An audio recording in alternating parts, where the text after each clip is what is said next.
have a sister who has a husband who is the poster child of weaponized incompetence. They have 4 kids and she's pregnant. My sister works a full-time job, 40+ hours a week, cleans her entire house, cooks, takes care of all her children without him doing anything. It is seriously mind-blowing that she wakes up at like 4 a.m., cooks breakfast, does chores, gets all of her kids ready for school, takes them all to school and daycare, and all he does is stay home and work. And when his kids get home, after my sister picks them up, of course, he will play with them for a little and play video games until he falls asleep. She actually makes more than him. My fiancé and I had to stay with them for 6 weeks while our home was being renovated, and since we both WFH, we helped her, and it is amazing how much happier she is when she has help. I helped with the kids, and my fiancé even drove her to doctor's appointments. Her husband literally only acknowledges he is a parent when his family is around, then he is a God-fearing, hard-working father of 5. He is the one that wanted more kids. She wanted to stop after her last baby, but he needed more boys.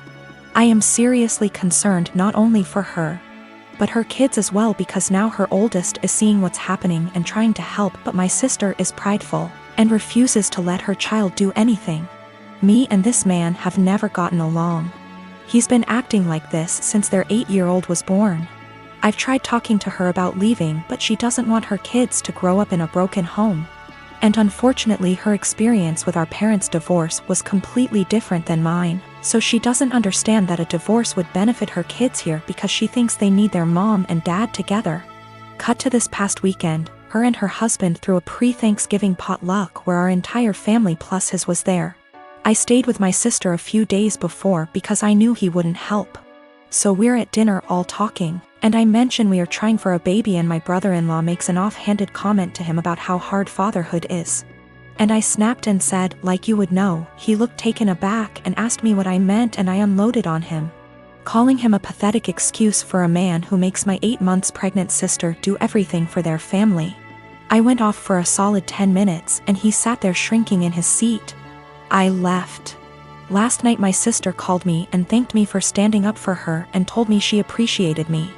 Although today I got a very nasty text from him telling me I'm a terrible person, and because I lied in front of his family, his mom is angry at him and is moving in with them to help her out, and I've made him the laughingstock of his family. He certainly thinks so. I have waited tables for the last 3 years. During my shift last night, a group of 4 women in their late 20s came in. They were a pleasure to have as customers.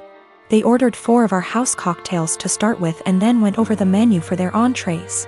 Then I was on my way back to their booth with the drinks on a tray. I walked by the backside and overheard one of them talking about how she was 14 weeks along.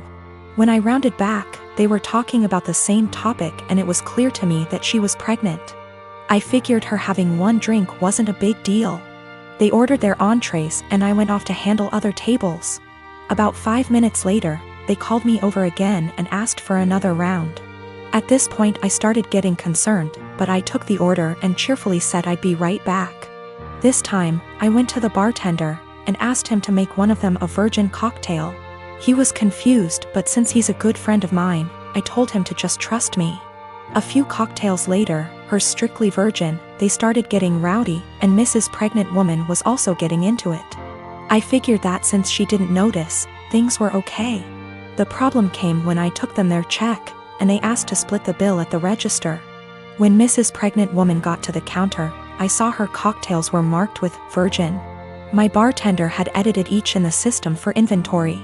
It was too late for me to edit them back, so I just had her pay, hoping that she wouldn't look at the receipt.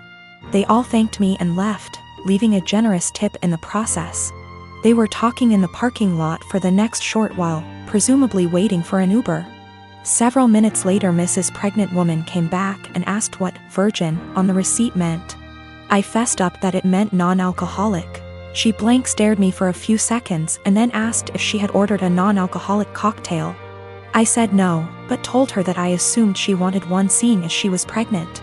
It was a lame lie and I'll admit it, but she looked me in the eye and asked me to return her part of the tip. I did so. Then she talked to my manager. My manager took me into her office and literally shrieked at me until hoarse. I stood my ground and told her that I'm not going to be responsible for FAS. She told me that she was taking me off the calendar until she decided what to do with me. She also informed me that I could get the restaurant in serious trouble for discrimination. And upon examination of my state's laws, she is correct. But when I talked to my mother and father about it tonight, they told me that they understood my position. The entire staff at the restaurant is against me, and I think that I'm going to call in and tell my manager that I quit. But I still feel in the right here. I own a small condo in Orlando. I bought it while working for the Mouse, and my friend Ben lived there with me. Ben's a cook and is rarely home. He has a large room that is accessible from outside and attached bathroom that locks to the rest of the house. Well, I got a different job, got engaged to my partner, and moved a few hours away. We kept the condo as a place to stay when we visit the parks. And we agreed with Ben that he could continue living there as long as he paid all the utilities and maintained the place. Our friends use it too. They pay a bit for utilities, are told don't bother Ben, and clean before they leave. Between everyone who uses it, we've gotten stuff donated, so it's now a fully stocked vacation home. My immediate family and I have a bad history, but we mended. They've used the condo 3//4x a year. On Monday, Ben got woken up at 2 a.m. by hammering on the main door. My aunt and uncle, their kids, and their grandkids were all there waiting to be let in. I haven't spoken to these people in years after they decided I was the devil's spawn for being gay. They demanded that the caretaker give them the keys. Ben called me. I told him to give them my number, then shut and lock the door and not let them in. My aunt was insistent that my condo was actually owned by my family. It was the family vacation home. And it was against the law to not let them in. I told her no, it was mine, I own it and I let friends and family use it, but I choose who stays there. There was a lot of back and forth and some petty name calling. She said they were here for a week, where were they supposed to go, and I said I don't care. Meanwhile, my partner reported that Ben texted them saying my uncle was attempting to kick in the door. I said tell him to call the police. She hung up on me and Ben said they left. In the morning, I got a phone call from my mom trying to convince me to let them stay. We had an argument during which she admitted that she didn't tell people that I owned the property because she didn't want the rest of our family to know they were in contact with me again. I told her if that's how she wants our relationship to be, then she's no longer welcome. I checked in with Ben and he's okay. Today my aunt sent several texts asking to stay at the house because they hadn't accounted having to pay for a hotel, and they had planned to just buy groceries and use the kitchen. I told her no. She said they were about to be out on the street with their luggage. She called me cruel and heartless and that I was ruining Disney for the kids. That made me hesitate, probably because I worked for the Mouse. I know that particular family line has very little money. Yet I find it hard to believe someone would plan a whole vacation without accounting extra funds for it. But the kids are really young. I'm so furious over the homophobia that it feels like a point of pride to deny them access.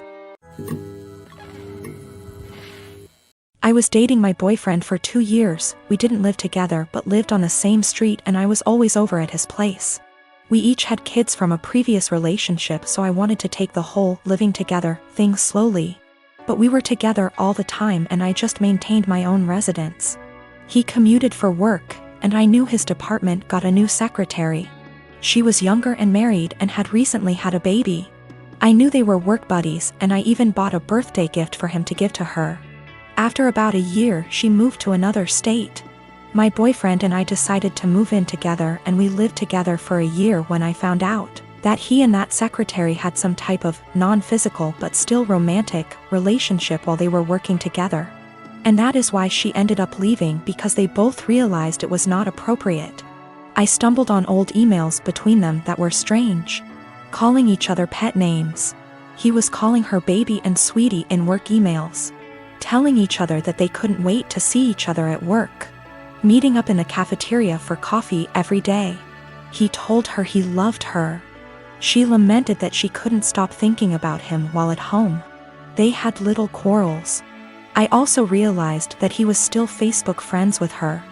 We talked a lot about this, and he said he was just so unhappy at work at the time and unhappy with our relationship, because we didn't live together, that he was vulnerable to attention from a beautiful woman.